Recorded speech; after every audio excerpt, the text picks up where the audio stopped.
मैं तो इस मार्ग से पहले अन्य मार्गों में था।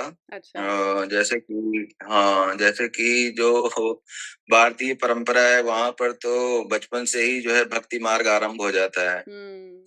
तो जब तक वैराग्य नहीं होगा तब तक मुमुक्षुता नहीं होगी। एक कन्वर्सेशन हो रही थी, उसमें ना एक आदमी बोलता है कि अरे ये काम कर देना, आपने किसी आदमी आदमी को बोलता है कि ये काम कर देना, तो बोलता है हाँ हो जाएगा हो जाएगा। तो वो फिर उसको हम्म, बोलता है कि अरे किया क्या, अरे हो जाएगा हो जाएगा। तो जो बोल रहा था ना हम्म, कि काम कर देना, वो बोलता अरे यार ये तो करेगा नहीं, मेरे को लगता है किसी और को ही बोलना पड़ेगा कि ये काम कर दे। तो उसने किसी और आदमी को बोल दिया कि वो काम है, वो बहुत अर्जेंट है, उसको कर दे। तो वो कर देता है। तो फिर जब हम्म। दूसरे वाले को पता चलता है ना कि देखो, मैंने बोला था ना हो जाएगा काम। तो जो होना है वो हो ही जाए। चलने की सोच मत, पांव उठे रोक मत, तय हो ही जाएगा, सामने जो आएगा, प्रस्तुत प्रारब्ध है, तू क्यों स्तब्ध है। ये कहने का आशय ये है कि चलने की सोचना नहीं है, और पांव उठ जाए तो रोकना नहीं है, ओह। और पांव उठ गए तो तय हो ही जाएगी, जो रास्ता है वो स्वतः तय हो जाएगा। हम्म। कोई भी मनुष्य कहीं भी रह सके, कोई किसी को न सताए, तो आप बताइए इस धरती में कितने आज भी क्या फलों की कमी है, नहीं। क्या जमीनों की कमी है।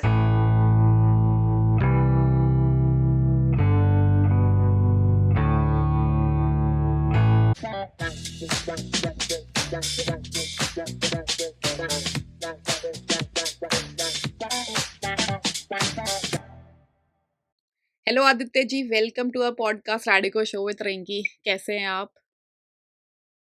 मैं अच्छा हूँ, धन्यवाद आपको आमंत्रित करने के लिए। आप कैसी हैं? बस एकदम सही चल रहा है। आज हम जैसे कि ना ज्ञान मार्ग के बारे में बात करने वाले हैं आदित्य जी, और आप भी गुरु जी के शिष्य हैं। मैंने भी अभी रिसेंटली फिनिश किया, अपना ज्ञान दीक्षा ली है। तो उसी के बारे में चर्चा जी, करेंगे कि ज्ञान लेने के बाद या बहुत सारे और क्वेश्चंस होते हैं कि उसके बाद हमें संसारी जीवन में कैसा रहना चाहिए। अक्सर ज्ञान मार्ग उन लोगों को बहुत सूट करता है जो कि अपने मैरिड लाइफ या अपनी और भी जो संसारी जीवन में रहते हैं, और उसके रहते हुए साथ भी और कैसे इस जीवन को और आगे ले जा सकते हैं। तो इसके बारे में ही हम बात करने वाले हैं, और आपके कुछ क्वेश्चंस रहेंगे तो उस पे ऐसे डिस्कस करेंगे। तो जी, जी। इससे पहले कि अपनी कॉन्वर्सेशन में थोड़े से डीप हुए, आपने कैसे ये पाथ ढूँढा? आपने कैसे गुरुजी को ढूँढा, और क्या हुआ कि आप इस मार्ग पर आए और ये आपको बेस्ट लगा कि आप इसी पे चलें? जी, तो ढूँढना जिज्ञासा से और प्यास से आरंभ होता है। ढूँढने की प्रक्रिया जो है वो जिज्ञासा और प्यास से आरंभ होती है। अब ज्ञान के प्रति प्यास है,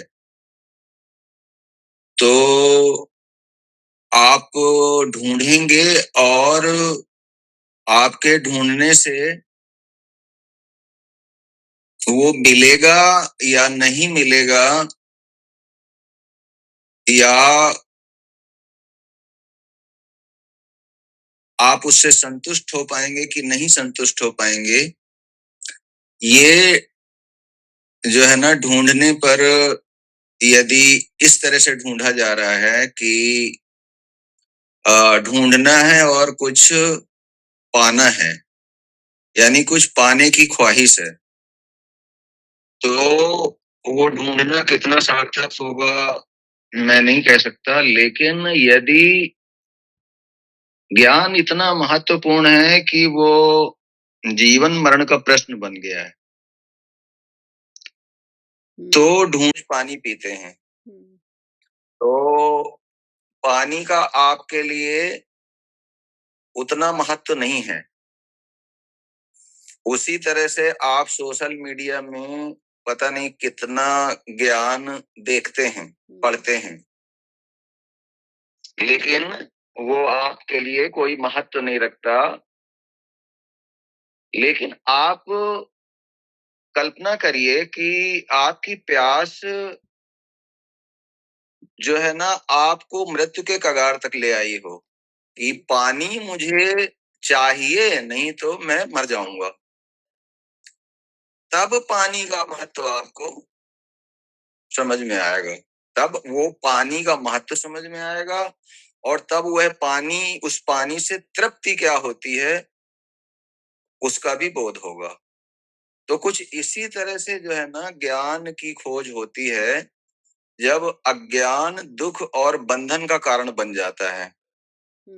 यानी कि संसार आपको स्वतः अ, जो है वो मिथ्या लगने लगता है, किसी के कहने से नहीं, शास्त्रों में पढ़ के नहीं कि संसार मिथ्या है। संसार मिथ्या आपके अनुभव में आने लगता है। तब क्या होता है कि फिर आप किसी भी कीमत पे जानना चाहते हो कि वास्तव में मैं क्या हूँ। आप वो किसी भी कीमत पे जानना चाहोगे आप। एक तरफ मृत्यु है और एक तरफ यदि ज्ञान मिला तो फिर मृत्यु से पार जाना है। तो अब इसे क्या कहेंगे? इसे कहेंगे वैराग्य। तो जब तक वैराग्य नहीं होगा तब तक मुमुक्षुता नहीं होगी। यानी कि वैराग्य और मुमुक्षुता जो है ना, एक कहना चाहिए कि पर्यायवाची शब्द ही है कि मुमुक्षुता होगी तो वैराग्य होगा और वैराग्य होगा तो मुमुक्षुता स्वतः होगी, यानी कि मुक्ति की ओर दृष्टि होगी। तो ये महत्वपूर्ण है, शायद आप उसको समझे। वहां पर यह ज्ञान जो है ना, ये सांसारिक ज्ञान नहीं है, जो आध्यात्मिक ज्ञान है यह संसार को ठीक करने के काम नहीं आएगा। ये संसार से परे जाने के काम आएगा। जी। मतलब संसार में ये ज्ञान लेने के बाद भी, क्योंकि ये इसका एक ऐसे ही मैं एनालॉजी देती हूँ, एग्जांपल देती हूँ कि जैसे एक बार धूल घर में आ गई तो हमने एक बार साफ कर दिया उसको, तो हम ये नहीं कह सकते ना कि एक बार साफ हो गया तो अब हम शांति से बैठ जाएंगे। अभी भी वो धूल आ सकती है, आपको रेगुलर बेसिस पे आपको उसको साफ करते रहना पड़ता है। तो मतलब ये ज्ञान मार्ग ऐसा मार्ग है जो कि जो संसार में है, बट उससे फिर भी कैसे डिटैच हो सकता है। जैसे आपने बोला ना कि वैराग्य कैसे आ जाए उससे, तो वो है ये मार्ग, मतलब जहाँ तक मुझे समझ में आया है। लेकिन फिर भी बहुत लोगों को क्वेश्चंस रहते हैं कि परेशानी आती रहती है, तो उसमें कैसे एक्ट किया जाए, उसमें कैसे उसको नेविगेट करके अपनी डेस्टिनेशन तक पहुंचा जाए। जैसे फॉर एग्जांपल कि अगर आप जा रहे हो रास्ते में और आपको एक नाला मिल गया, है ना? तो आप जाओगे, बट आप वहाँ पे खड़े हो जाओ कि आपके वो रास्ते में नाला आ गया और वहाँ पे खड़े होके चिल्लाने लगे कि अरे ये नाला क्यों आया, मैं कैसे जाऊँ, ये सब। तो आप इंटेलिजेंस क्या कहता है, आपकी बुद्धि क्या कहेगी कि आप साइड से निकल के चले जाओ। अब वहाँ पे खड़े होके रोने लगे कि अरे ये यहाँ पे मेरे रास्ते में क्यों आ गया, तो वो बेवकूफ़ी है। मतलब वो it's not the good act, है ना? मतलब वो सही सही डिसीजन नहीं होगा आपका।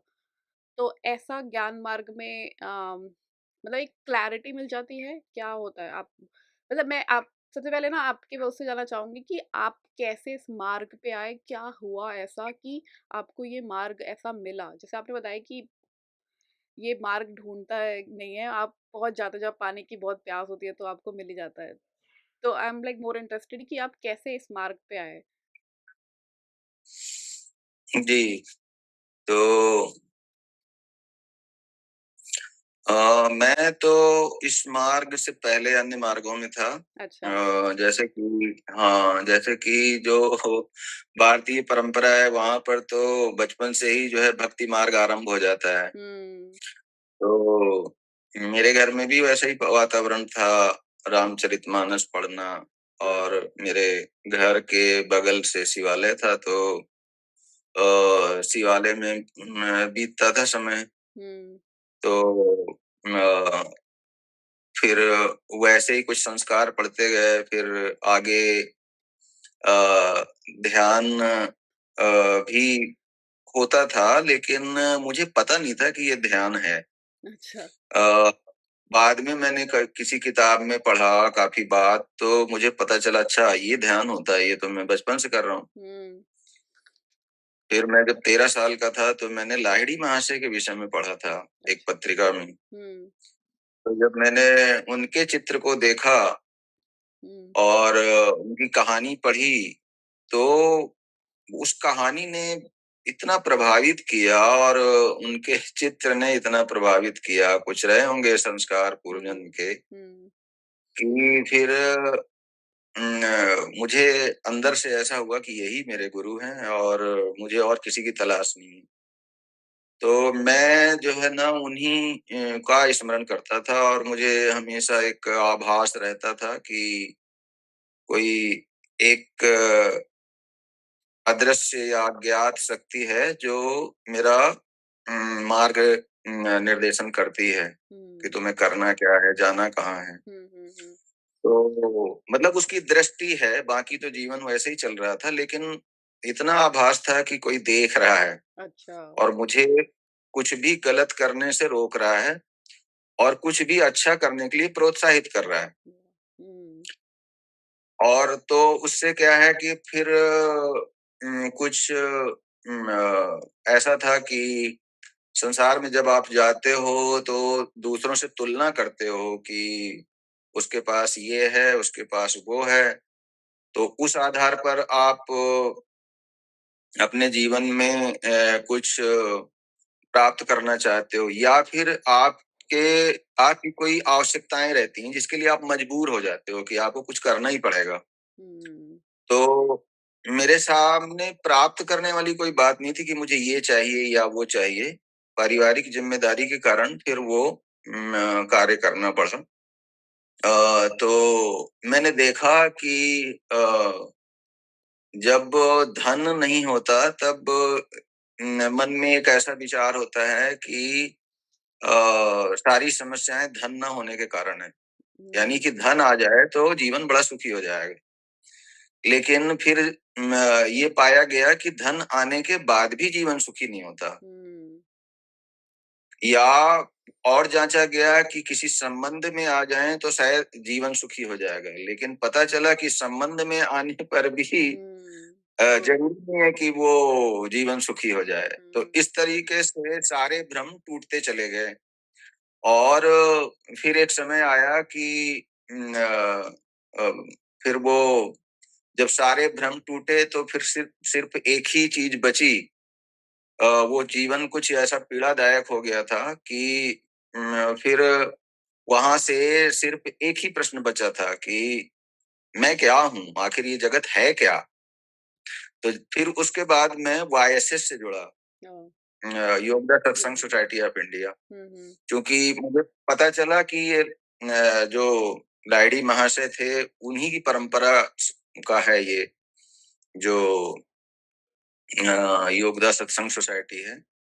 तो फिर मैं उनसे जुड़ा और फिर वहाँ पर कृपा हुई, गुरु तत्व की कहना चाहिए। बड़ी तीव्र गति से साधना हुई। पहले तो मुझे बड़ा अफ़सोस हुआ कि मैंने जीवन का अधिकांश हिस्सा बर्बाद किया अ, सांसारिक गतिविधियों में। हुँ। लेकिन फिर मुझे पता चला कि आपकी जीवन साधना ऐसा नहीं है कि आप किसी कंदरा में बैठ जाओ हाँ। या रोज कमरे में बैठ के इतने घंटे या इतना समय, इतने समय तक मुझे साधना करनी है तब आपका होता है। हुँ। आपका जीवन ही साधना होता है। हाँ। तो जो एक साधक होता है उसका आरंभ से ही उसका जीवन जो है ना साधनामय होता है। वो जीवन में ऐसी-ऐसी चुनौतियाँ उसके समक्ष लाई जाती हैं कि उसको प्रैक्टिकली सिखाया जाता है कि देख लो, इससे तुम्हें राग था ना, देखो ये हुँ, भी मिथ्या निकला। हुँ, देखो इससे तुम्हें राग था ना, इससे आसक्ति थी ना, यहाँ से भी तुम्हें कुछ नहीं मिलेगा। तो इस तरह से साधक को वो सारी साधना उसके जीवन में ही करा दी जाती है। तो उसे संसार को क्या बोलते हैं? जड़ गुरु। तो पहले जब जड़ गुरु सिखाता है तो बड़ा आसान हो जाता है फिर आध्यात्मिक गुरु को आपको सिखाने के लिए। हुँ, तो फिर वो सिर्फ एक संकेत करता है और आप उस संकेत को पकड़ लेते हो। लेकिन यदि जड़ गुरु नहीं सिखाया है और वैराग्य उत्पन्न नहीं हुआ है, तब क्या किया जाए? हुँ, तब भी वैराग्य उत्पन्न होगा, उसके अंदर तभी किसी साधक के अंदर कहना चाहिए कि बोध होगा, उत्पन्न होगा। जब तक वैराग्य नहीं हुआ, वैराग्य आपको ज्ञान के उपरांत भी हो सकता है, ज्ञान के प्रभाव से, हुँ, या वैराग्य पहले हो सकता है, लेकिन वैराग्य आवश्यक है। हुँ, तो मैं ज़्यादा वो विस्तार से ना बता के अपनी यही मोटी-मोटी बातें आपको बता रहा हूँ कि इस तरह से आना हुआ। हाँ, तो मैंने गुरुदेव को सुना था हुँ, यूट्यूब में, तो अचानक मुझे लगा कि यही तो हैं जिन्हें मैं खोज रहा था। वाओ! और कुछ ऐसी तड़प, कुछ ऐसी कि जिसे मैं बयाँ नहीं कर सकता।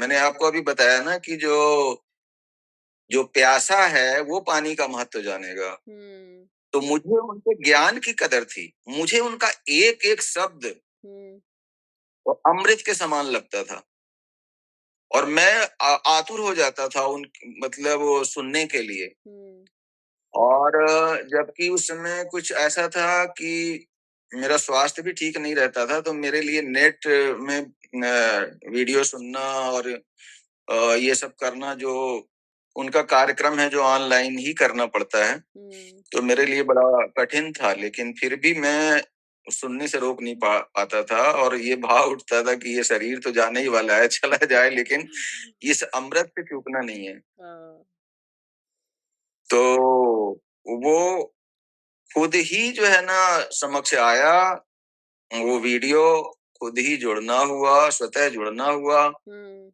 और फिर जो क्रिया योग मार्ग में जो प्रैक्टिकली जो घटा था, हुँ, उसको मैं परिभाषित कर पाया या वो समझ पाया कि वास्तव में वो सब क्या था जो घटित हुआ था। क्योंकि उसको शब्दों से तो बताया नहीं जा सकता, हुँ, लेकिन शब्दों से संकेत किया जा सकता है। हुँ, तो कुछ ऐसा था कि जैसे आपको कोई मीठा खाने को मिल जाए, अब आप मिठास का बोध तो आपको हो गया है, हुँ, लेकिन आपके पास शब्द ही नहीं है कि उसे कैसे व्यक्त करें। हुँ, तो ज्ञान मार्ग क्या है? उसको व्यक्त करने के लिए शब्द देता है आपको। हुँ, और वो शब्द क्यों देता है? शब्द से व्यक्त नहीं होता। हुँ,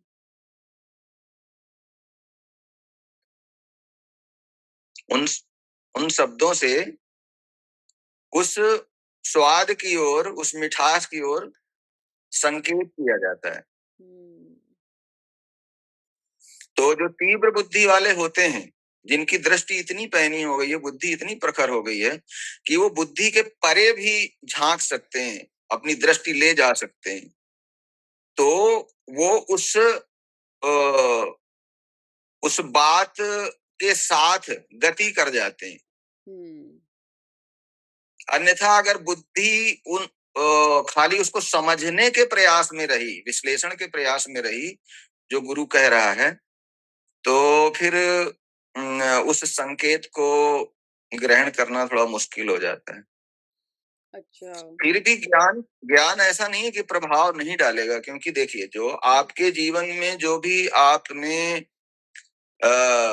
अपना जाना है, समझा है, जो बचपन से माता-पिता ने और स्कूल ने या समाज ने शिक्षित किया है, भले उसको अज्ञान कहें ज्ञान मार्ग की भाषा में, लेकिन वह भी एक प्रकार का ज्ञान ही है जो व्यावहारिक जीवन में काम आता है। हुँ, तो वह उसके आधार पर ही तो आपका व्यक्तित्व निर्मित हुआ है ना, हुँ, उसने प्रभाव डाला है ना आप पर। हुँ, तो उन विचारों का यदि इतना प्रभाव आपके जीवन में पड़ा है, जिससे आपका व्यक्तित्व निर्मित हुआ है, अब उसी व्यक्तित्व का विध्वंस करना है, तो आप जो विचार उसको नकारें, मिथ्या साबित करें, वैसे विचारों पर आपकी निष्ठा होना आवश्यक है। हुँ, यही ज्ञान है, हुँ, मिथ्या का ही ज्ञान होता है। तो हुँ, उन विचारों की जगह फिर ये विचार अगर स्थापित होंगे, तब वो विचार धीरे-धीरे जाएँगे। नहीं तो वो विचार आपके व्यक्तित्व को अ अ, व्यक्तित्व से कहना चाहिए कि बाहर नहीं जाने देंगे। अगर हुँ, ये विचार जो ज्ञान के विचार हैं, उसकी पहले वाले विचारों की जगह नहीं लेंगे। इसलिए जो ज्ञान होगा वो तो स्मृति को ही होगा। तो जो इस ज्ञान का जो जो शाब्दिक ज्ञान है, ऐसा नहीं है कि उसका महत्व नहीं है, लेकिन उसका एक सीमा तक महत्व है हुँ, कि पुराने विचारों को हटा के या पुरानी धारणा को हटा के नई धारणा बने कि हुँ, मैं निर्गुण हूँ, निराकार हूँ। अब निर्गुणता, निराकारता में तो धारणा काम नहीं करेगी, लेकिन जब ये धारणा पक्की उस धारणा की ओर गति किया जाएगा कि मैं निर्गुण हूँ, निराकार हूँ, तो ये धारणा स्वतः गिरेगी और वहां पर ध्यान पाया जाएगा। हुँ, यानी हाँ, कि होश पाया जाएगा, बोध पाया जाएगा। हुँ, हाँ। हाँ, नहीं आपने ये बहुत सही बहुत ही मतलब एकदम क्लैरिटी आई और इससे होपफुली लोगों को भी आया कि जो ये आपका जीवन है यही आपने क्या वर्ड यूज़ किया था जड़ जड़ गुरु? जड़ गुरु। हाँ, जड़ गुरु। ये जड़ गुरु ही है। तो इस जीवन में जैसे कि जब बचपन में आप स्कूल में जाते हैं, आपको ये चॉकलेट पसंद आती है, फिर उसके बाद दूसरी चॉकलेट पसंद आती है या कोई एक खिलौना पसंद आया, वो भी लेने के बाद भी आपको और इच्छा होती रहती है। तो अगर इसको ही बहुत अगर ध्यान से देखें तो एक के बाद हमारी कोई सैटिस्फैक्शन खत्म नहीं हो जाती है, हमें कुछ और चाहिए, कुछ और चाहिए। तो ये बहुत अच्छा लर्निंग आप ले सकते हैं कि एक गाड़ी खरीदी या एक घर खरीदा या इस जॉब में आ गए या इस कॉलेज में आ गए आईआईटी में आ गए मतलब जो भी लोगों ने पूरी हमारी सोसाइटी ने एक सेट कर रखा है कि ये आप अचीव कर लोगे तो खुश हो जाओगे ये वाले आप अचीव कर लोगे तो वो सब अगर इंसान लेता रहता है तो उसको पता चलता है कि इसमें भी मुझे खुशी क्यों नहीं मिल रही मतलब मिलती है बट उसके बाद वो खत्म क्यों हो जाती है या मैं इस पे कांस्टेंट खुश क्यों नहीं रह पाता तो कुछ तो है जो अभी भी हमारे अंदर वो क्रेविंग कर रही है खुशी या एक अल्टीमेट खुशी नहीं मिल पा रही है अल्टीमेट डेस्टिनेशन नहीं मिल पा रहा है तो इससे ये जाना जा सकता है कि इस दुनिया में तो आप कुछ भी ले लो तो आपको खुश तो होंगे ही नहीं मतलब एक वो सफरिंग रहती ही है तो उस सफरिंग को ढूंढते ढूंढते यहाँ पे मतलब ज्ञान मार्ग में आके कि क्या है जो ये सब चीजें एक्सपीरियंस करने की कोशिश कर रहा है या क्या है वो चीज जिस जो तो मतलब कि ऐसा कह सकते हैं कि उसका स्वभाव ही आनंद है इसीलिए वो आनंद के पीछे आनंद मतलब कि हमारी बॉडी क्रेव करती रहती है कि खुशी ये बॉडी कभी भी दुख के लिए क्रेव नहीं करती है तो इससे ये तो एक जान सकते हैं कि वो जो चीज है वो आनंद ही है ऐसा बोल सकते हैं क्या जी, लेकिन वो आनंद जो है ना, आपकी मान्यताओं, धारणाओं के बोझ तले दब जाता है।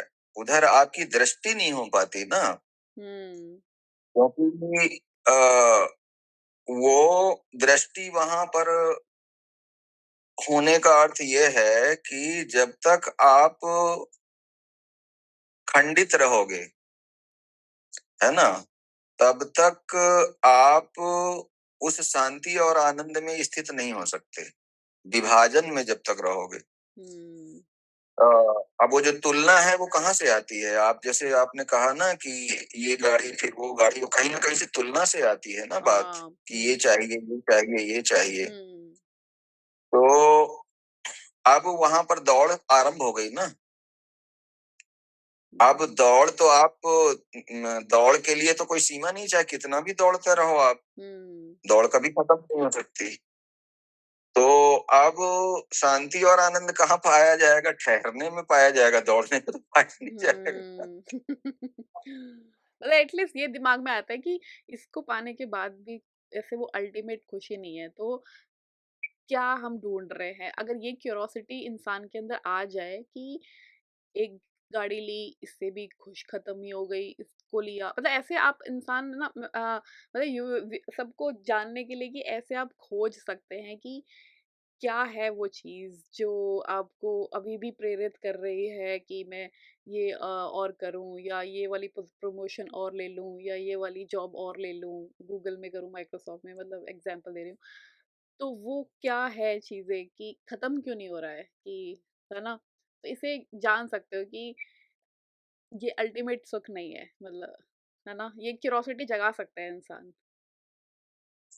जी, तो हुँ, पहले आपको उससे होके गुज़रिए। हाँ। अब जो जो थोड़ा-सा विवेकवान चित्त है, हुँ, वह तो थोड़े से में जान जाता है कि मैंने तो सोचा था कि मेरा खुद का फ्लैट हो तो मैं सुखी हो जाऊँगा, हाँ, लेकिन खुद का फ्लैट हुआ तो भी सुखी नहीं हुआ मैं। हुँ। अब मुझे पड़ोसी के या मेरे जो कलीग्स हैं उसके उसका फ्लैट बड़ा है, वैसा चाहिए, हुँ, या वैसी गाड़ी चाहिए जो मेरे फला जो है ना रिश्तेदार के पास है। तो वैसी गाड़ी भी आ गई, फिर भी अब कुछ और दूसरा उत्पन्न हो गया, तो इतने में ही बात समझ में आ जाना आ चाहिए कि जाता इस है। दौड़ का कहीं अंत नहीं, हुँ, है ना? हुँ, बहुत थोड़े में समझ में आ जाना चाहिए ना। हुँ, अगर इतने में समझ नहीं आ रहा है ना, तो फिर मूर्खता बहुत ज्यादा है। हुँ, हुँ, समझिए ना, फिर बुद्धि कहाँ है? विवेक विवेक नहीं कार्य कर रहा है ना। हुँ, थोड़े से में देखिए, 2-3 तरह के लोग होते हैं। एक वैसे होते हैं जो दूसरे के अनुभवों से सीख जाते हैं, हाँ, कि दौड़ तो रहा था वो इतना, पूरा हुँ, जीवन तो उसने इकट्ठा किया सारा। हुँ, उसको ये लगता था कि छूटने वाला नहीं है, लेकिन उसकी तो अर्थी सज रही है। हुँ, तो दूसरे को देख के सीख गया। हुँ, एक वो व्यक्ति है जो, जैसे अभी हमने बात की थी कि 2-4 बार वो इच्छाओं के पीछे दौड़ा और उससे कुछ हासिल नहीं हुआ, और हुँ, उसको ये पता चला कि इस दौड़ का कोई अंत नहीं है, तो वो ठहर गया। तो हुँ, उसको समझ में आ गया। हुँ। और एक तीसरे तरह का है कि वो समझना ही नहीं चाहता। वो बार-बार गिर रहा है, फिर उठ रहा है, फिर दौड़ रहा है, फिर गिर रहा है, फिर उठ रहा है, फिर दौड़ रहा है। अब हाँ। क्या किया जाए? तो जो हाँ, बार-बार गिरता है, उठता है, फिर दौड़ता है, वैसे लोगों में 99% से ज्यादा लोग हैं। ओह! वो जन्म मृत्यु के चक्र में फंसे हुए। हुँ, वो तुलना में जी रहे हैं, वो बाहर की तरफ देख रहे हैं ना, उनकी हुँ, दृष्टि बाहर की तरफ है। वो अपनी तरफ देख ही नहीं रहे हैं। हुँ, आपके पास कितना पैसा है, कितनी बड़ी गाड़ी है, कितना बड़ा घर है, उससे मेरा जीवन क्यों प्रभावित होने लगा? हुँ, मुझे क्या चाहिए? मेरा कितने छोटे घर में गुजारा हो सकता है? मेरी कितनी आवश्यकता है जिससे मेरा भोजन पानी आदि चल सकता है, ये शरीर चल सकता है। तो इधर मेरी दृष्टि होनी चाहिए ना, हुँ, ना कि बाहर की तरफ। हुँ, आपको पता नहीं है कि पिज्जा को खाने से क्या हानि या लाभ होगा, लेकिन दूसरा खा रहा है, और पिज्जा खाना स्टेटस सिंबल है, तो मैं पिज्जा खा रहा हूँ। हुँ। यहाँ पे ये बोल सकते हैं क्या कि हर जीव बहुत सारे एक्सपीरियंसेस लेना चाहता है, जैसे कि अ, एक कंपैरिजन तो होता ही है कि उसके पास ये है, उसके पास तो मेरे को भी चाहिए। बट यहाँ पे ये कह सकते हैं क्या कि एक्सपीरियंस करना है, जैसे कि बोला जाता है कि आगरा का ताजमहल बहुत सुंदर है, तो जो इंसान केरला साइड में या साउथ साइड में रहता है या दूसरे देश में रहता है, तो उसको एक क्यूरोसिटी रहेगी कि अच्छा मैं देखूं तो सही कि सातवां अजूबा दिखता कैसा है। या पेरिस में एफिल टावर बहुत अच्छा है, वहाँ पे सब लोग जाते हैं, तो देखूं तो सही है कैसा। तो ये कह सकते हैं क्या कि लोग बहुत लोग पिज़्ज़ा की तारीफ़ करते हैं, तो मैं एक बार देखूँ तो सही कैसा है। तो ये इसको हम ऐसे मान सकते हैं क्या कि जैसे हमने ये क्यूरोसिटी को कट किया कि इतना पैसा कमा लूँ तो खुशी मिल जाएगी, इतना पैसा कमा लिया या ये गाड़ी खरीद ली तो खुशी मिल जाएगी। तो इसको भी सिमिलर वे में हम लोग ले सकते हैं कि अगर आप वहाँ पे भी गए, तो वो क्षण भर की खुशी कह सकते हैं क्योंकि आप पहुँच गए वहाँ पे, लेकिन उसके बाद भी आपको लगेगा कि नहीं ये भी एंड नहीं है। इसको ऐसे कंपेयर कर सकते हैं ना, जैसे अभी आज के टाइम पे अगर मैं बोलूँ तो मुझे पेरिस घूमना है, तो बट मैंने अगर अपना कोई एक साइड में एक ऐसी बिल्डिंग देखी है, तो उतना खुशी नहीं हुई, तो सिमिलर उसको हम रेप्लिकेट कर सकते हैं कि वैसा ही वहाँ पे भी लगेगा, है ना? जी, ये एक कंपैरिज़न कर बिल्कुल सकते कर हैं। सकते हैं। हुँ, बिल्कुल कर सकते हैं। आप आपका यदि विवेक जागृत है तो आप देख सकते हो ना कि अ, मनुष्य जो है ना इन इमारतों को जो बनाता है, तो चीज़ें तो वही हैं जो प्रकृति से उसने लिया है। हुँ, कुछ उसने कोई भी पदार्थ व्यक्ति तो नहीं बना सकता, हुँ, उसमें मिलावट कर सकता है हुँ, और कोई ढाँचा, कलात्मकता, रचनात्मकता तो प्राकृतिक रूप से उसे मिली हुई है, हुँ, तो वो बना रहा है, तो उसमें कोई दिक्कत नहीं है कि वो बनाए। हुँ, दिक्कत दिक्कत तब है जब केवल कोई विशेष स्मारक है या विशेष कोई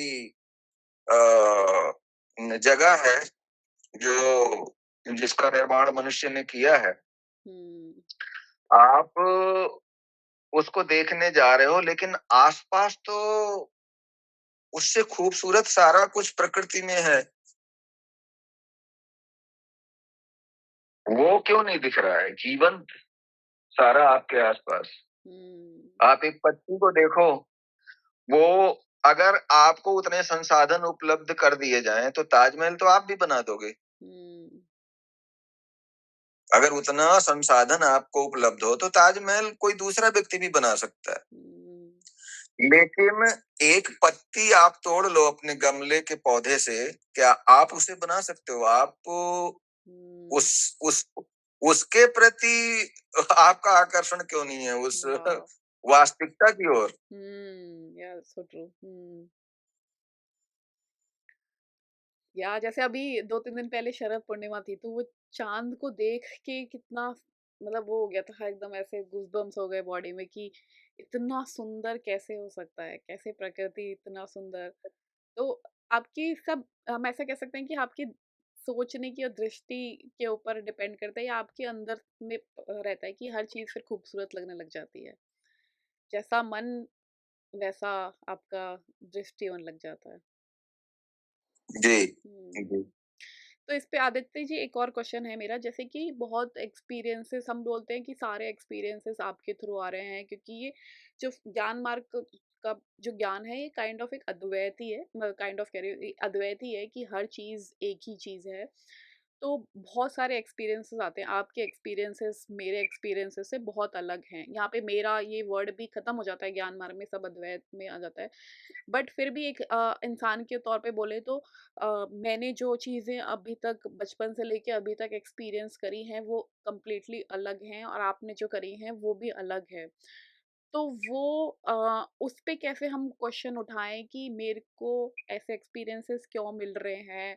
जैसे बहुत लोग गरीब घर में आते हैं तो उनकी बेसिक नेसेसिटीज भी नहीं फुलफिल हो पाते हैं।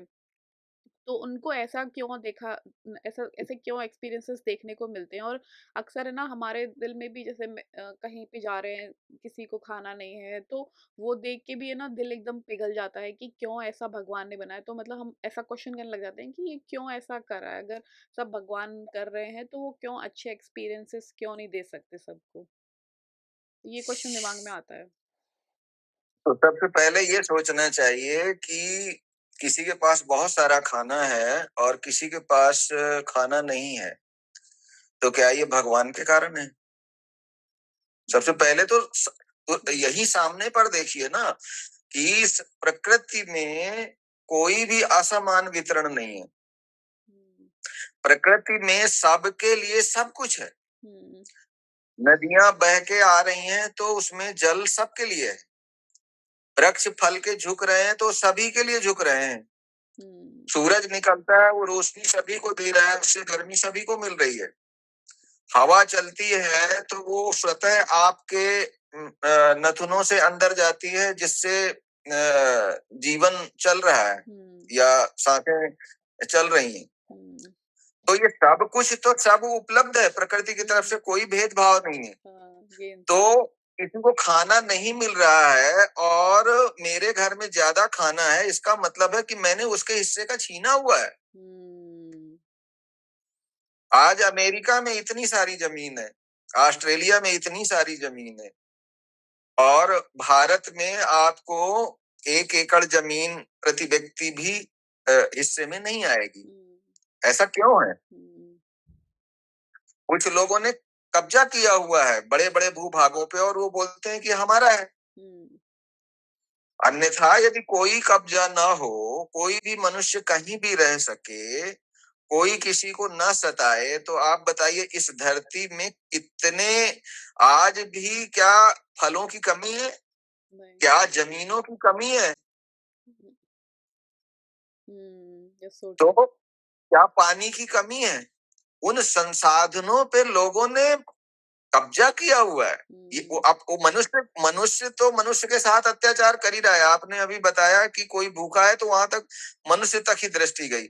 हमने तो जो अन्य जीवों का भी पूरा छीन लिया, उनको भी जो है ना उनके हिस्से का भी छीन लिया और उनको भी हमने मरने के लिए छोड़ दिया, या बहुत सारी प्रजातियां तो विलुप्त हो गई। सही बात है। तो ये सब भगवान ने नहीं कुछ रचा। मनुष्य के अंदर जब बुद्धि का विकास हुआ ना, आज भी देखिए ना कि प्रकृति में हमने इतना लूटा है, मतलब मनुष्य ने इतना अत्याचार किया, सब लूटा, प्रकृति का दोहन किया। फिर भी आप जाइए जंगलों में तो वो सब सुखी हैं जीव, जैसा भी उनको परिवेश मिला हुआ है। मनुष्य ही क्यों दुखी है? मनुष्य का ही पेट क्यों नहीं भरता? उसकी इच्छाएं क्यों तृप्त नहीं होती?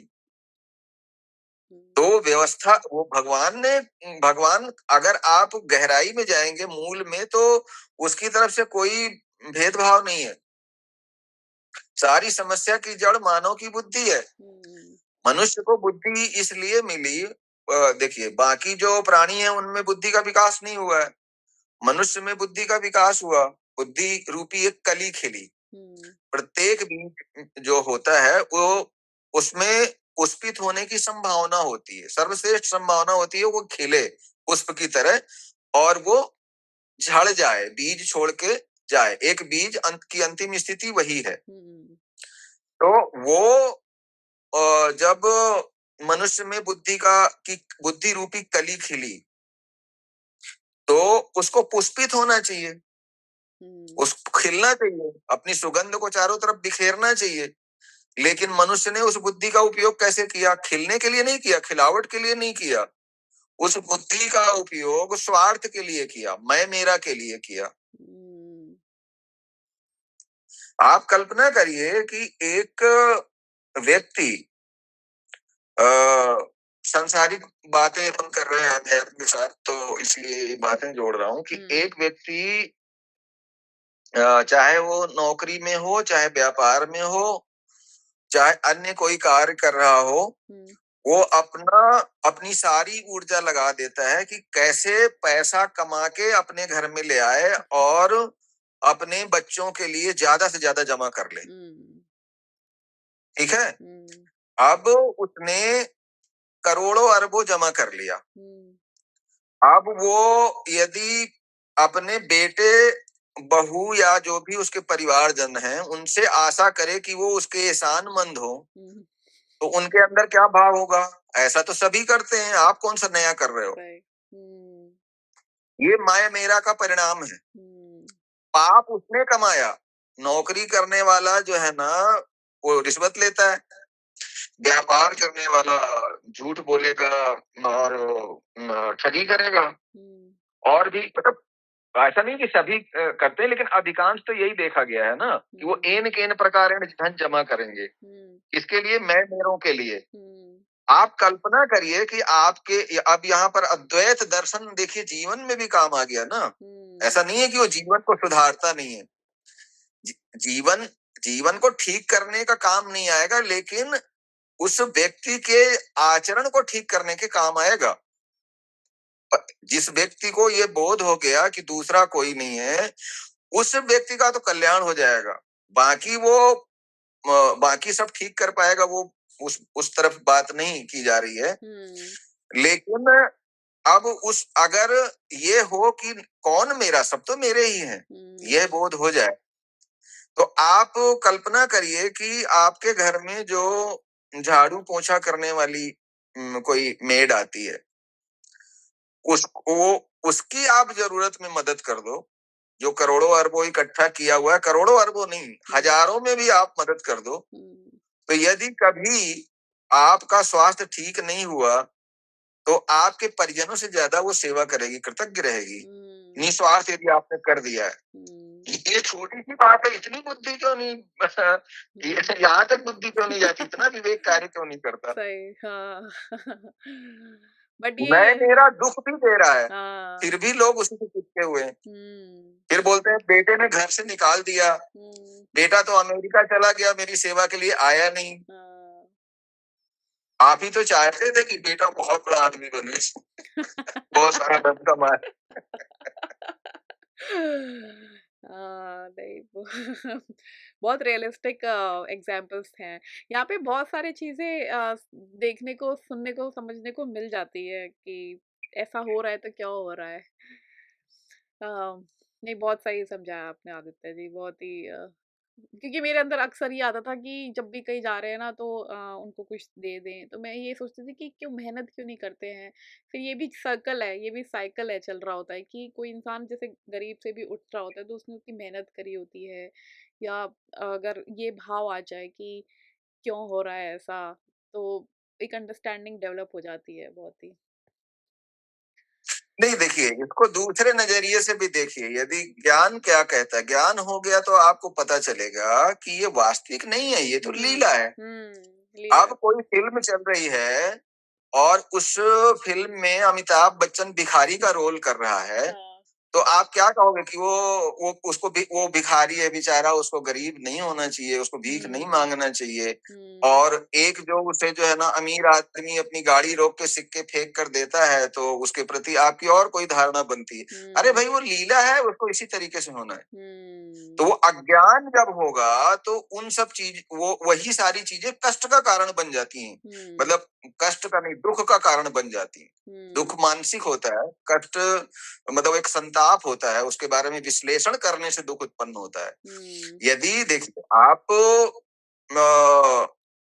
रास्ते में जा रहे हो और आपको ठोकर लग गई, तो स्वाभाविक है शरीर को पीड़ा होगी, कष्ट होगा।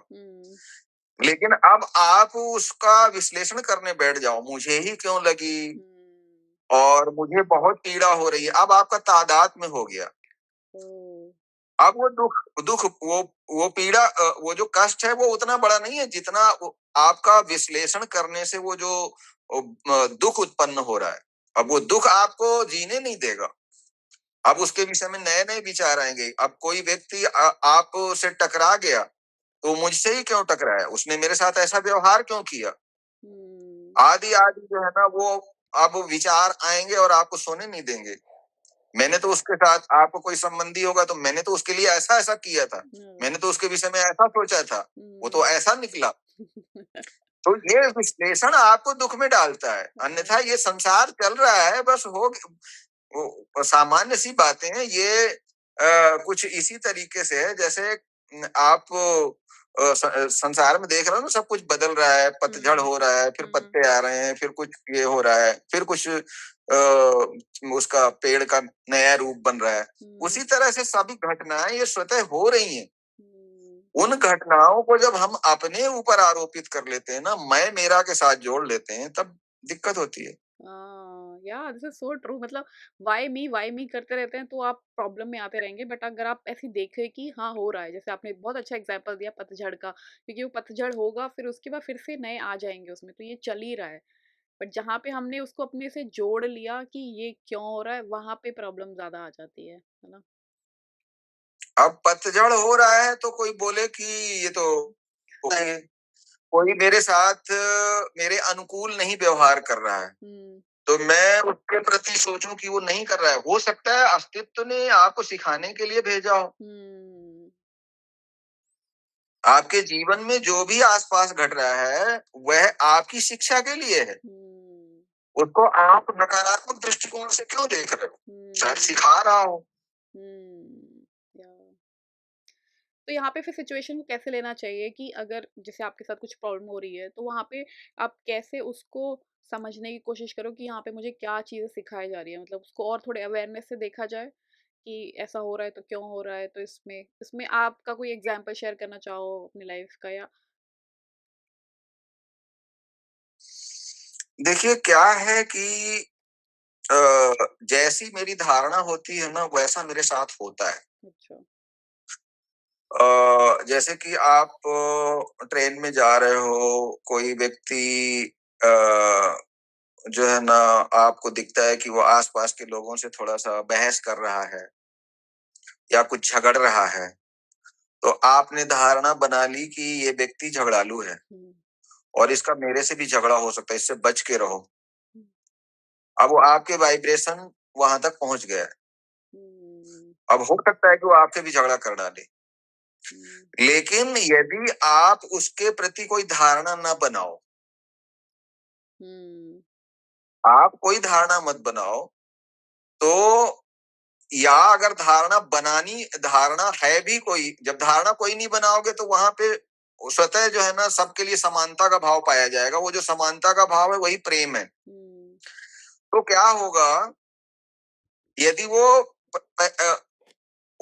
भी वाइब्रेशन आपके वहां तक पहुंचेंगे, क्योंकि जहां पर भी आप ये जो आपके विचार है ना, हुँ, ये उसी तरह से कार्य करते हैं विचारों की ऊर्जा। जैसे आप किसी तालाब में कंकड़ फेंकते हो, तो कंकड़ फेंका आपने किसी तालाब में, झील में, पत्थर फेंका, तो वहां से तरंगे उठी, लेकिन वो तरंगे सिमट के फिर देखिए उसी केंद्र में फिर आती हैं, दूर तक जाती हैं और वो सिमट और फिर सिमट के वहीं तक आती हैं।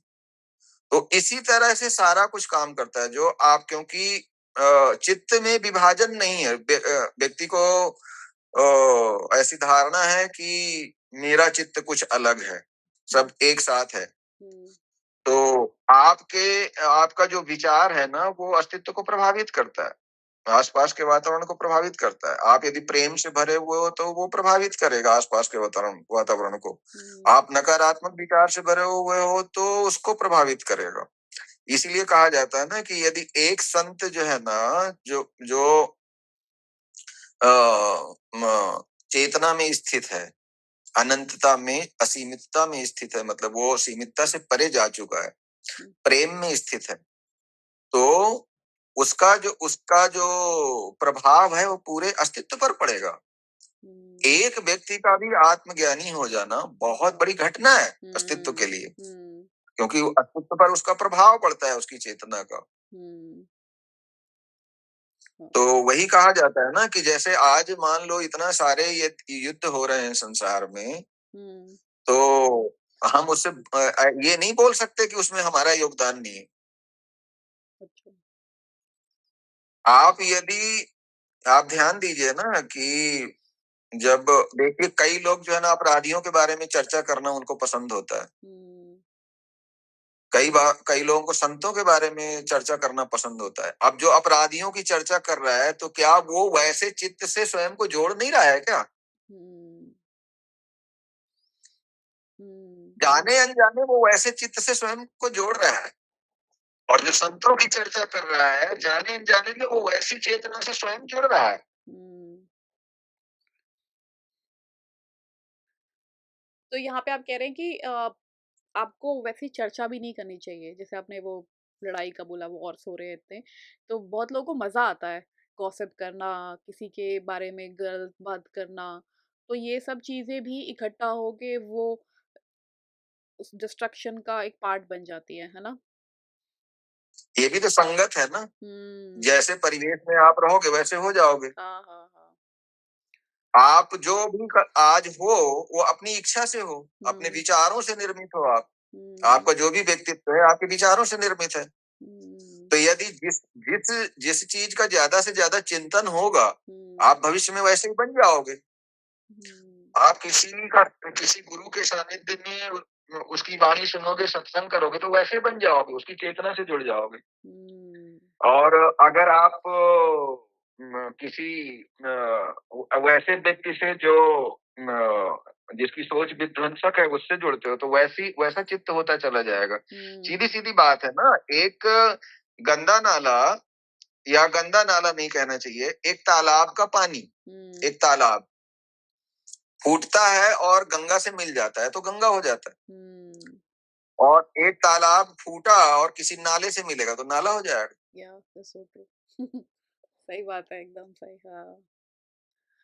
बट यहाँ पे सिचुएशंस भी आपके पास आते चले जाते हैं ना, जैसे एक किसी जैसे हमारे पे ये कंट्रोल नहीं है कि हम इस घर में पैदा हुए, तो ये भी तो बोल सकते हैं ना कि हम यहाँ पे पहुँचे कैसे, इस पे हमारा कंट्रोल ही नहीं है, हम तो पहुँचते चले गए।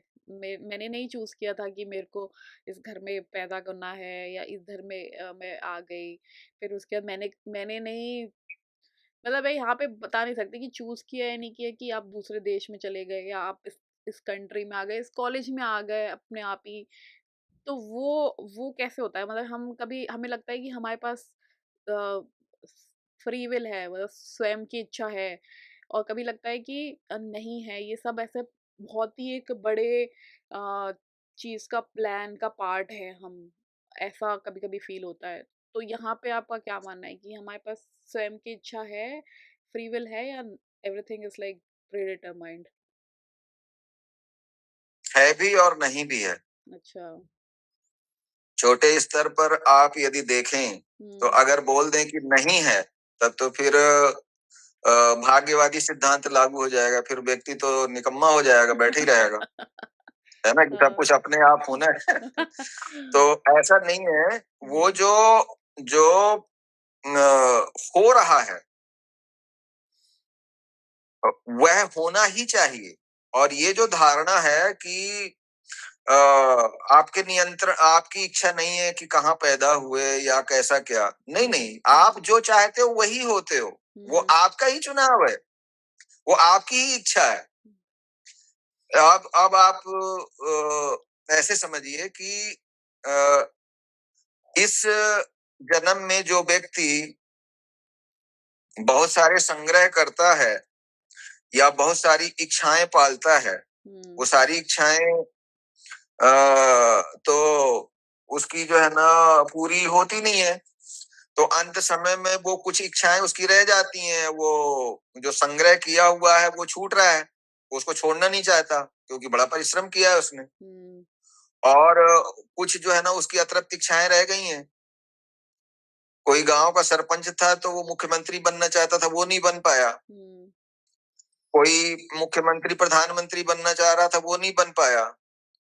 कोई व्यक्ति जो है ना वो गांव का गुंडा बनना चाहता था या कोई संत बनना चाहता था, वो नहीं बन पाया। मतलब किसी भी प्रकार की चीजें हो सकती हैं। हुँ, अब जो भी उसकी अतृप्त इच्छा रह गई, हुँ, तो वो तो उसकी वो इच्छा आगे जाके पूरी होगी। अगला जो जन्म होगा, जिस जो भी शरीर रूपी जो यंत्र उसको मिलेगा, साधन मिलेगा, उससे वही इच्छा, उन्हीं इच्छाओं की पूर्ति के लिए तो प्रयास करेगा वो। तो उसने ही चुना हुआ है ना हुँ, सरपंच से मुख्यमंत्री होने के लिए। वो सारा तामझाम करेगा, हुँ, राजनीतिक पार्टी ज्वाइन करेगा, झूठ बोलेगा, लोगों को बेवकूफ बनाएगा, उनका वोट खींचेगा और जाएगा। हुँ, तो ये मतलब कहने का आशय ये है कि उसी का चुनाव है। अब आप दूसरे तरीके से देखिए, अब इस एक साधक जो है ना, एक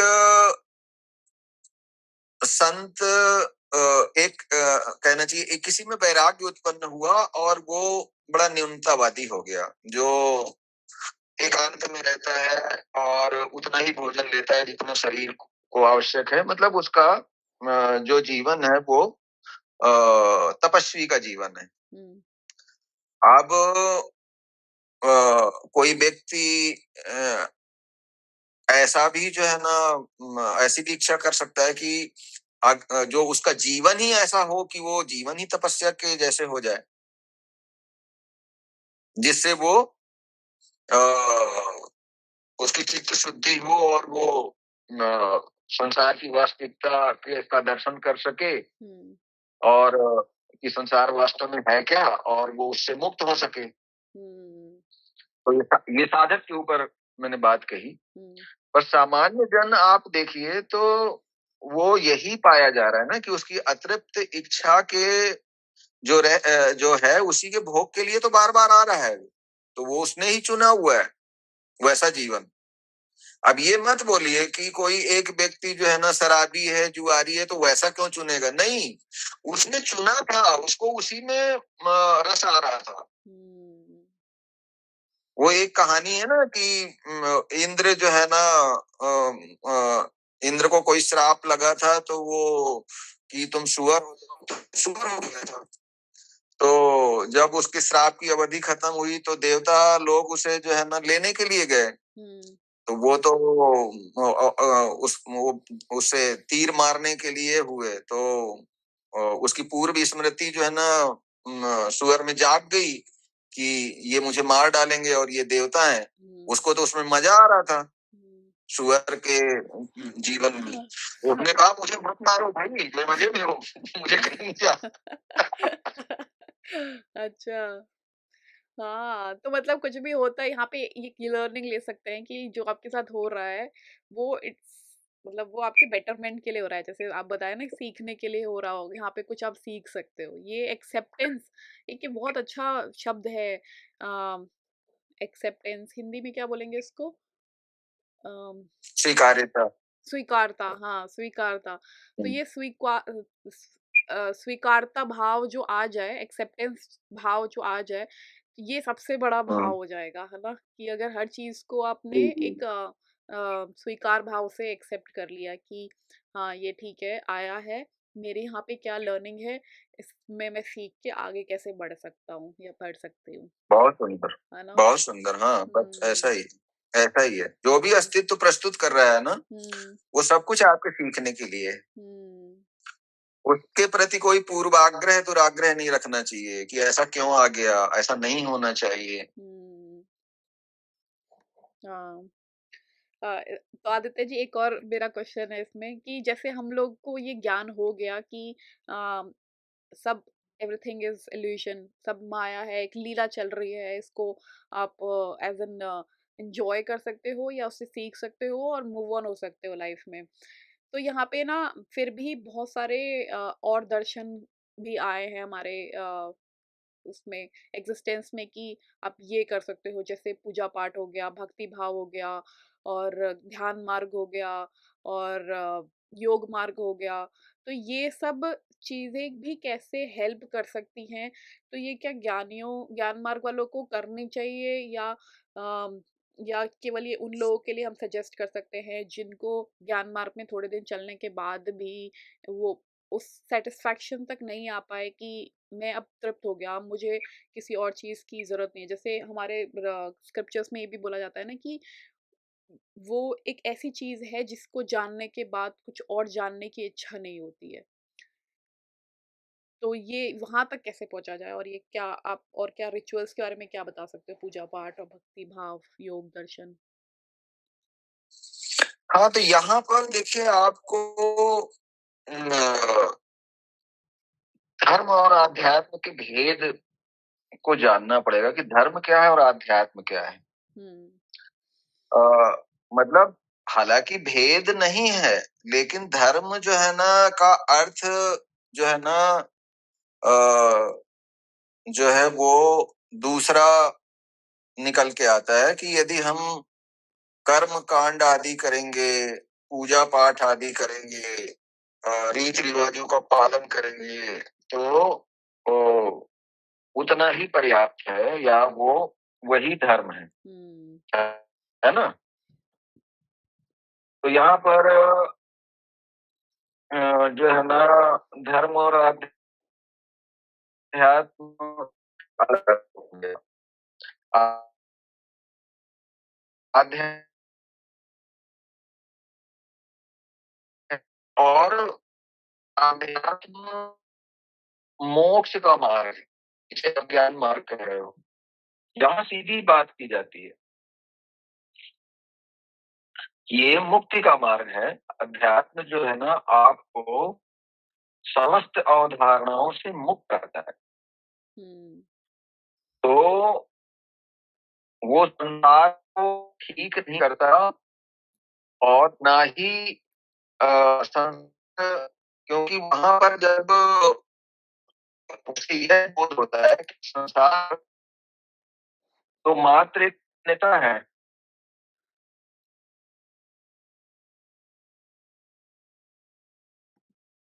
तो और मिथ्या है। तो वो उस पर वहाँ से तो उसकी दृष्टि हट गई।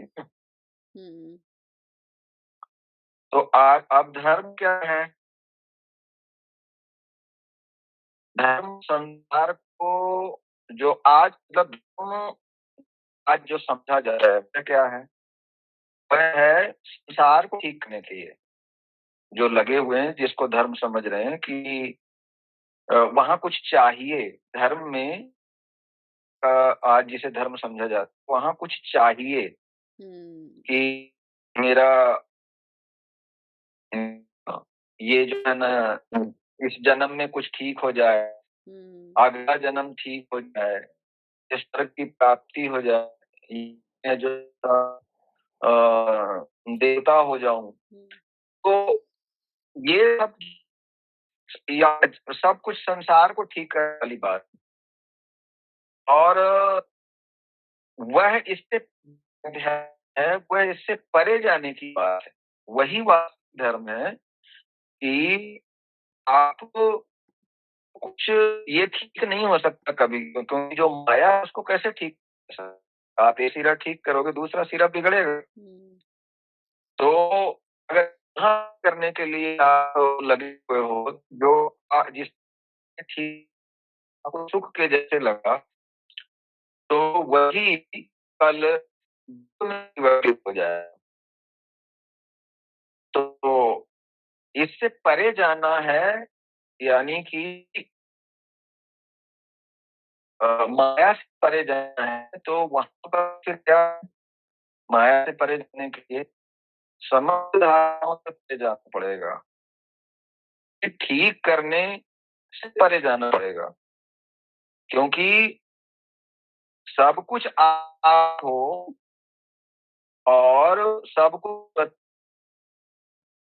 आप हो, तो आप क्या ही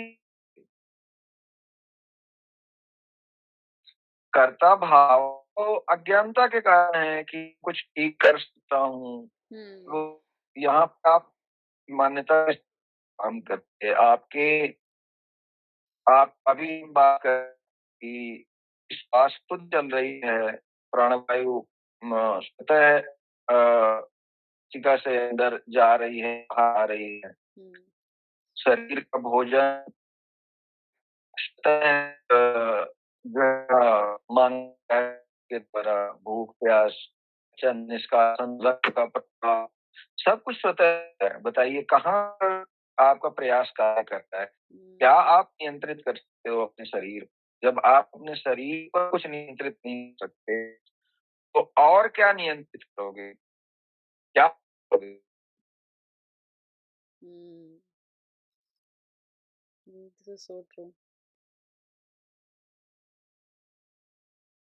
तो इंटरनेट शायद ऑफ हो रहा है, कि आवाज़ कट रही है।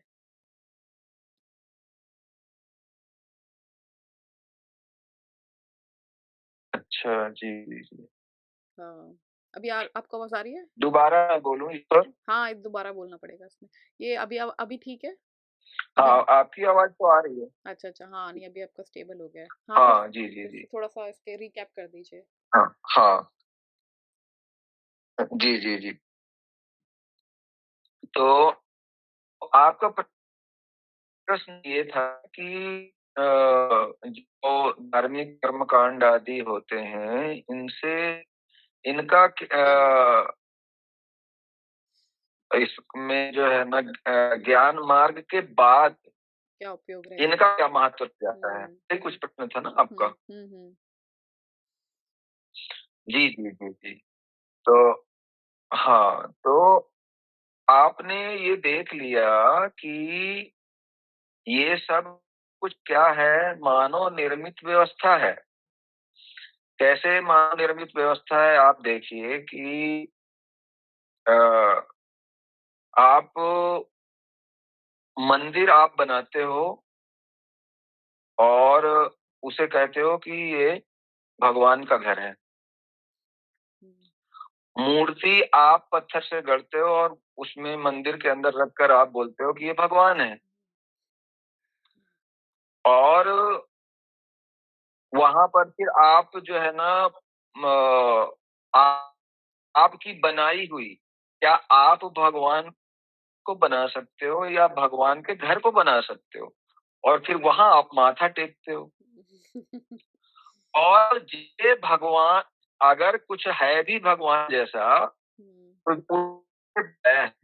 आपके सामने कोई व्यक्ति आता है, उसका शरीर आपको मंदिर नहीं दिखता। हुँ, उसका जो उसके अंदर जो हृदय धड़क रहा है, वहाँ पर भगवान की मूर्ति नहीं दिखती। हुँ, उसको अ, पीड़ा पहुँचाने में कोई कमी नहीं की जाती।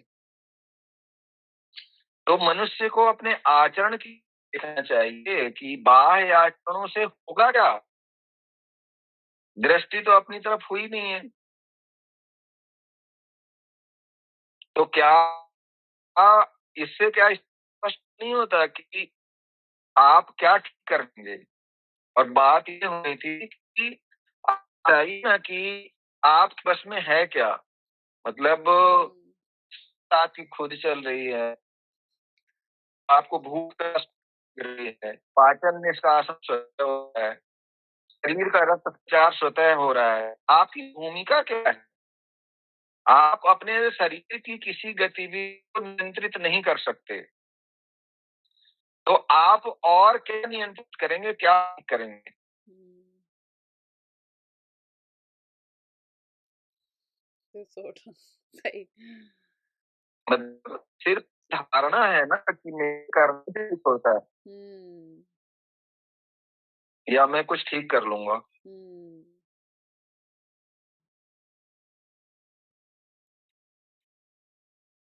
ये केवल एक धारणा है। हुँ, ये जो फ़िल्म चल रही है, इस फ़िल्म में आप क्या ठीक कर लोगे? हुँ, दैट्स सो ट्रू। फ़िल्म तो फ़िल्म ही रहेगी ना, वो वास्तविकता नहीं हो सकती। हाँ, इतना जान लेना कि ये फ़िल्म चल रही है, इतना यही आपको एक सुकून दे देगा, है ना? फिर तो फिर तो क्या ही कर सकते हो मतलब आप उसको उस फ़िल्म को और मज़ेदार बना सकते हो। जैसे कि आप पॉपकॉर्न ले लिया आपने हाँ, आपने लाइटिंग थोड़ी अच्छी कर दी, वो उसको मज़ेदार बना सकते हो बट इतना ही कर सकते हो। हाँ, बहुत हुँ, मज़ेदार। आप उसका फिर आनंद ले सकते हो, अगर आपको पता चल जाए ना कि ये हाँ, फ़िल्म है, तब फिर हुँ, आप आनंद ले सकते हो उसका। जैसे राजा जनक का उदाहरण दिया जाता है ना, अच्छा। कि वो तो सब एक एक सामान्य व्यक्ति तो अपनी नौकरी करेगा, अपने घर के लिए कुछ व्यवस्था करेगा, उतने में वो विचार कर रहा है। हुँ, राजा जनक तो पूरे राज्य का ख्याल रख रहे हैं, हुँ, है ना? उसकी सारी व्यवस्था कर रहे हैं प्रजा की। तो हुँ, अब वो आत्मज्ञान में स्थित हैं। उनको पता है कि ये सब लीला है। हुँ, तो वो लीला की तरह जो है ना, उन्होंने राजगद्दी नहीं छोड़ी। वो हुँ, जंगल में नहीं गए। वो सब कर रहे हैं। वो उन्होंने महर्षि व्यास ने अपने पुत्र को भेजा था ना कि तुम सुखदेव को कि तुम जाकर राजा जनक को गुरु बनाओ, उनको गुरु की आवश्यकता थी। हाँ, तो वो बोले कि वो किसी ऋषि का नाम बताइए, वो राजा को कैसे बनाऊं? हुँ, तो बोले नहीं जाओ तुम उनके पास। जब वो गए देखे कि वो दासियां जो है ना पंखा चल रही है, नृत्य चल रहा है, ये वो, तो उनके मन में और भाव आया कि ये कैसे गुरु हो सकते हैं। अच्छा। तो आप, ये सारी लीला चलती रहेगी। यदि आपको ये बोध हो कि ये लीला है, ये स्वप्न की तरह चल रहा है सारा कुछ, आप कोई दिक्कत नहीं है। लेकिन जब आप इसके इसके आपके मन में आप सिर्फ शब्दों से जान रहे हो, लेकिन आपके अंदर गहरी धारणा है कि ये सच है, तो बात नहीं बनेगी। मतलब जो जो बोला जा रहा है उस पर आपकी निष्ठा भी होना चाहिए। जो गुरु की वाणी है या जो भी शास्त्रों में जो लिखा है, अगर वो सत्यापित हुआ है, तो उस पर निष्ठा भी तो होना चाहिए ना। मैं निर्गुण हूँ, निराकार हूँ, या मैं अनुभव करता हूँ, ये केवल बोलने के लिए नहीं रहना चाहिए। ये इस पर आपकी निष्ठा होनी चाहिए। जैसे आपकी निष्ठा इस बात पर है कि मैं आदित्य हूँ, या जो भी आपका नाम है, तो अगर उस नाम पर इतनी निष्ठा है, या इतनी निष्ठा है कि मैं स्त्री या पुरुष हूँ, या ये निष्ठा है कि मैं फला फला फला हूँ, उतनी निष्ठा जो है ना, इधर की निष्ठा समाप्त होके उधर अगर निष्ठा हो, तब बात बने ना। so true. तो तो फिर यहाँ सारा पे ज्ञान तो क्या होता है, समझने के लिए अगर ज्ञान लिया जा रहा है तो बात नहीं बनती ना। जीने के लिए अगर ज्ञान लिया जाए तो बात बन जाएगी। तो यहाँ पे हम वो लोग जीवन ऐसे, में उतारना चाहिए ज्ञान को, हाँ, घटित होना सही। चाहिए। तो यहाँ पे हम लोग एक अच्छा बुरा का टैग नहीं लगा सकते, जैसे आपने बोला ना कि वो उनको जब गुरु बनाने गए तो वहाँ नृत्य चल रहा है, ये सब चल रहा है। तो एक अच्छा जो बुरा का जो टैग होता है, ये भी एक इंसानों ने ही लगा दिया है। और इसमें बहुत सारे ग्रंथ भी इसके बारे में बात करते हैं। जो परशुराम जी के गुरु थे, दत्तात्रेय से मिलने से पहले भी जब गए थे, तो वहाँ पे भी उन्होंने वैसे देखा, अरे ये कैसे मेरे गुरु हो सकते हैं। तो जो टैग होता है कि नहीं, इसने इसको 2 रोटी दे दी तो ये अच्छा आदमी है, और जिसने उससे 2 रोटी ले ली उस वो अच्छा आदमी नहीं है। हम कौन से कॉन्टेक्स्ट से देख रहे हैं वो डिपेंड भी करता है। तो यहाँ पे इस दुनिया में कोई अच्छा कुछ बुरा है नहीं। तो फिर हम कैसे जानें कि हमें क्या कर्म करने चाहिए, कैसे कर्म करने चाहिए? वो डिफाइन कर सकते हैं इसके बाद, ज्ञान लेने के बाद, कि कैसे कर्म करने चाहिए? वो स्वतः निर्धारित करेगा विवेक। जब आपकी प्रज्ञा जागृत होगी तो क्या आपको अस्तित्व जिधर ले जाएगा उधर आप जाओगे। स्वतः प्रेरित होगा, क्योंकि करता तो है नहीं ना आप। वहां पर यदि बुद्धि करेगी अपने स्तर पर, गलत ही करेगी। लेकिन जहां पर प्रज्ञा पाई जाएगी, विवेक पाया जाएगा, तो वहां पर वही कार्य होगा जो आवश्यक होगा। और जो आपने गुरु के प्रति वो जो धारणा बताया ना आपने, दत्तात्रेय और परशुराम जी वाली, तो ऐसा अक्सर होता है, साधकों के साथ भी होता है कि वो गुरु को व्यक्ति की तरह देखते हैं और सांसारिक धारणाओं से के आधार पर गुरु का आकलन करते हैं। यानी आप किसी बुद्ध पुरुष का, तो ऐसे तो साधक वहां जाकर फंसते हैं। वो अंतिम परीक्षा फिर साधक की भी जाती है। वैसी जगह में मैं भी फंसा था। अच्छा, हाँ, क्या हुआ था? फिर मेरी धारणा टूटी। अच्छा। हाँ, फिर मेरी धारणा टूटी कि मैं तो मतलब गुरु को कोई व्यक्ति समझ रहा हूँ। दरअसल वास्तव में क्या है कि व्यक्ति गुरु नहीं हो सकता। उस व्यक्ति के माध्यम से गुरु तत्व तो प्रवाहित होता है। व्यक्ति से तो सब कुछ वही होगा जो व्यक्ति से होना चाहिए। वो खाना खाएगा, सांस लेगा, सोएगा, जागेगा, सब करेगा। तो परशुराम की भी वही परीक्षा ली थी दत्तात्रेय ने, कि तुम्हारी धारणाएं क्या हैं। पहले धारणाएं तुम ये कि तुम अच्छे बुरे की धारणा से बाहर निकले हो कि नहीं निकले हो। तो जो आध्यात्म है वह सरल हो जाना है, जैसे प्राकृतिक हो जाना है। एक जो छोटा बच्चा है वह तो किसी का आकलन नहीं करता ना कि कौन अच्छा है कौन बुरा है। आप ट्रेन में जाते रहो तो वो अब उसके हाथ में उसकी माँ के पास कुछ रखा है तो वो किसी को भी उठा के दे देगा। या उनके पास कुछ है तो उठा के खाने लग जाएगा, वो तो अच्छे बुरे में भेद नहीं करता। तो जो एक आत्मबोध में स्थित व्यक्ति है, वो बोल कैसे रहा है, कर कैसे रहा है, उस पर दृष्टि नहीं होनी चाहिए। वो उसका कि उस पर दृष्टि हो, वो जो है ना, उसको आप इस तरीके से जज करिए कि क्या वो भेद में है या नहीं है। तो आत्मज्ञानी के लिए शब्द है, आत्मज्ञानी के लिए जो एक संकेत है वो क्या है कि वो विस्मय बोध में होता है, वो जागा हुआ बालक है। वो बालक जैसे ही हो जाता है, बस जागा हुआ है। जो बुद्ध है वह जागे हुए एक बच्चे के जैसे रहता है, और एक जो उसमें अबोधता है, जो बच्चा है उसमें अबोधता या ज्ञान है। लेकिन वो जो आत्मज्ञानी वो बच्चे जैसा ही हो जाता है, बस वो जागा हुआ है, होशपूर्ण है, वो भेद रहित है, विस्मय बोध में है, कोई भेद नहीं कर पा रहा है जगत में। और ये शरीर अपना अपनी रक्षा समता खुद की ही कर दृष्टि लेगा। है। हाँ, हाँ जी।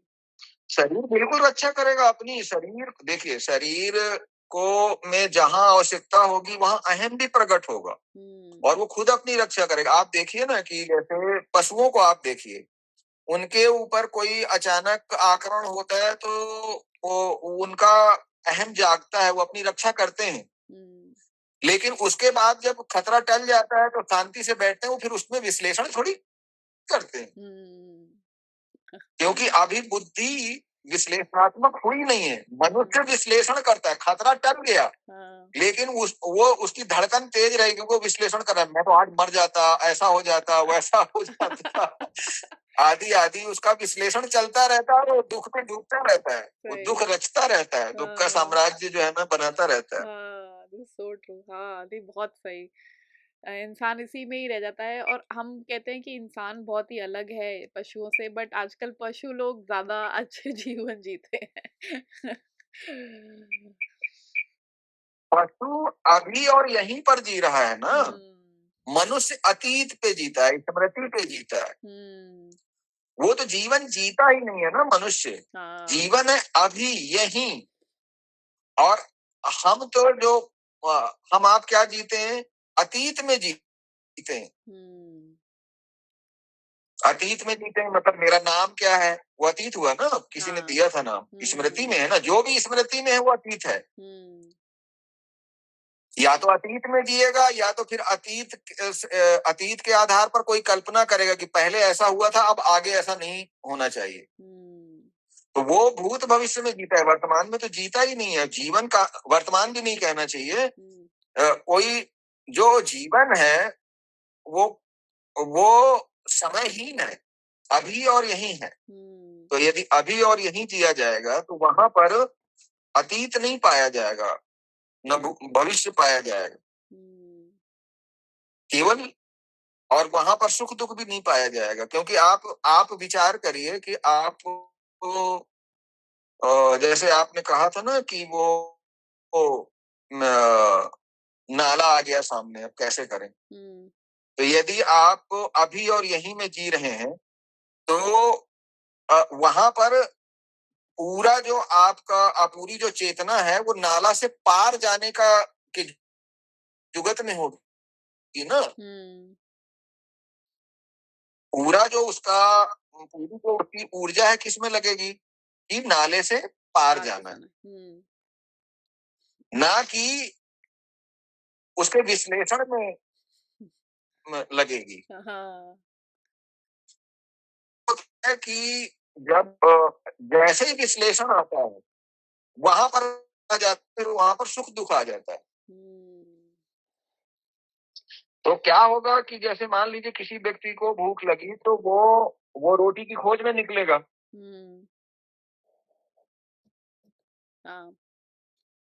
अब रोटी के खोज में निकला तो वहां पर पूरी ऊर्जा तो उसकी रोटी की खोज में लगी हुई है। पूरी ऊर्जा उसकी रोटी की खोज में, भोजन की खोज में लगी। एक मान लीजिए एक पशु चला तो वो उसकी उसको जो वो भोजन की खोज में निकला तो वो जो चारागाह की खोज में उसकी पूरी लगी हुई है ना। अब जब उसको दिया तो वो चरने लग गया। आप उसको सोचने का कहाँ वक्त है। पहले जो है ना वह उसकी जो ऊर्जा थी वो भोजन की खोज में लगी थी। बाद में उसकी सारी ऊर्जा चरने में लगी। वो अभी और यहीं में है ना। मनुष्य की ऊर्जा वहां पर कार्य नहीं करती केवल। उसकी ऊर्जा किसमें काम करती है? पास्ट और फ्यूचर में, उसके विश्लेषण में कार्य करती है। इसीलिए वो सरल नहीं हो पाता, इसलिए वो जीवन नहीं जी पाता। वो सभी वो जीवन को अतीत और के दृष्टिकोण से देखता है और उसके हिसाब से फिर भविष्य की कल्पनाएं करता है। तो वो जो है ना भूत भविष्य में जीता है, वर्तमान में जीता ही नहीं है, इसीलिए वो जीवन से चूक जाता है। तो यहाँ पे ये कह सकते हैं कि जो इंसान जीवन अगर जो कौन पास्ट और फ्यूचर में जी रहा है वो तो पशु की कैटेगरी से भी नीचे आ गया, बट हम लोग ये बोलते हैं कि जो इंसान का जो जीवन है ये तो बहुत ही अच्छे कर्म करने के बाद ही इस जगत में आपको इंसान का जन्म मिलता है। तो ये यहाँ पे ये ऐसा क्यों बोलते हैं? ये वाली धारणा ही क्यों आई कि इंसान का जो जीवन है ये बहुत ही मेहनत करने के बाद और बहुत ही जानने-पहचानने के बाद ही आता है और बहुत योनियों को पार करने के बाद ये जीवन मिलता है। ये सही बात है, लेकिन तब सही है जब बुद्धि का उपयोग खिलावट के लिए हो। बुद्धि का उपयोग स्वार्थ के लिए न हो कि पशुता से भी नीचे व्यक्ति चला जाए। बुद्धि का उपयोग यदि खिलावट के लिए हो तब ये बात सही है, ये बिल्कुल सही बात है। मनुष्य जीवन बड़ा मूल्यवान है, क्योंकि अगर आप में दया, क्षमा, करुणा ये सब पाई जा रही है, प्रेम सभी के लिए, तो कितनी महत्वपूर्ण बात है। पर बुद्धि सही है ना, बुद्धि शुद्ध है ना, हाँ ये पाया जा रहा है। तो बुद्धि, ये शुद्ध बुद्धि वाला व्यक्ति उधर जाएगा वो। और एक पशु तो एक निश्चित ही प्रतिक्रिया कर पाएगा ना। वो उसमें ये सारे गुण नहीं पाए जाएंगे क्योंकि अभी वहां बुद्धि का विकास नहीं हुआ है। दया, क्षमा, करुणा ये सब नहीं पाया जाएगा। इसके लिए विवेक का होना आवश्यक है। मनुष्य में बुद्धि का विकास है, तो निसंदेह जो है ना मानव योनि बड़ी महत्वपूर्ण है। लेकिन उस बुद्धि का यदि सदुपयोग हो तब महत्वपूर्ण है, नहीं तो अपने जीवन को नर्क बना लेता है और पूरी बाकी लोगों के जीवन को नर्क बना देता है। अब देखिए ना कि मनुष्य ने कैसे जीवन को नर्क बनाया। इतने बड़े बड़े बम बना के रखे हुए हैं उसने कि ये दुनिया कई बार वो खत्म कर डालेगा। अपने मरने के लिए खुद सारा सामान इकट्ठा किया हुआ है, बुद्धि ऐसे कार्य करती है। नहीं, इसीलिए इसीलिए शिव जी को पशुपति कहा जाता है। जो भी हमारे मेरे को बहुत अच्छा लगता है ये सब पढ़ने के बाद ना, जैसे हमने जनक जी का एग्जाम्पल लिया, फिर परशुराम जी का एग्जाम्पल लिया, और इसी में शिव जी को पशुपति कहा जाता है, जो पशुओं की वृत्ति से ऊपर उठ के इंसान जान सके कि आपका एक्चुअल ट्रुथ क्या है, जो एक्चुअल एसेंस क्या है। तो ये सब चीज़ें हमें सिखाई जाती हैं। पशु में जी। अब आपका जीवन कैसा चलता है? मतलब अब आप अपने जीवन में ये ज्ञान लेने के बाद, ये सब इतने अंडरस्टैंडिंग के बाद, अब आप अपना जीवन कैसे व्यतीत करते हैं? हाँ, तो मैं संसार को तो पहले ही छूट गया था। तो जो भी मैं व्यापार में था तो वो तो मैंने एक झटके में छोड़ दिया था। और फिर उसके बाद जब आध्यात्म में आया तो अकेले ही एकांत में बैठे रहता था, या कभी घर में या कभी और कहीं। लेकिन फिर लगा कि फिर ऐसे आया कि जीवन की फिर ज़रूरत क्या है? क्योंकि कुछ करना बचा नहीं था। हुँ। तो फिर कुछ ऐसा हुआ जो पेड़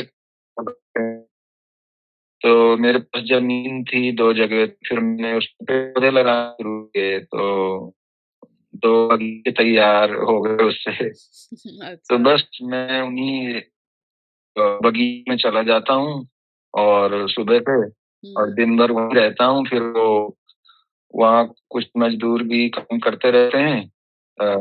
तो बस जब तक मज़दूर वहाँ रहते हैं, तब तक मैं भी रहता हूँ, फिर जब मज़दूर अपने घर चले जाते हैं, तो मैं भी चला आता हूँ।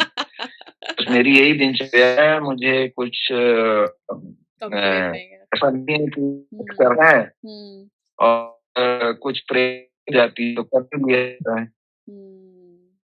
तो साधारण जीवन बना लिया है ये आपने। अस हुँ। जो भी ऐसा कुछ नहीं है कि ये नहीं करना है या करना है। हुँ।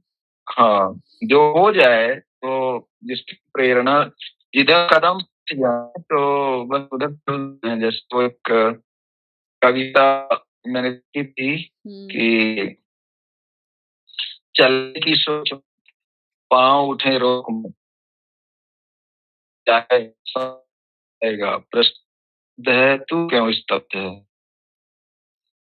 तो ये कविता बड़ी मुझे याद रहती नहीं है, पर हुँ। ऐसे शब्द हैं कि हुँ। बस हुँ। सामने जो आएगा वो तय हो जाएगा। अ, जी। नहीं बहुत अच्छा लगा आदित्य जी बात आपसे बात करके।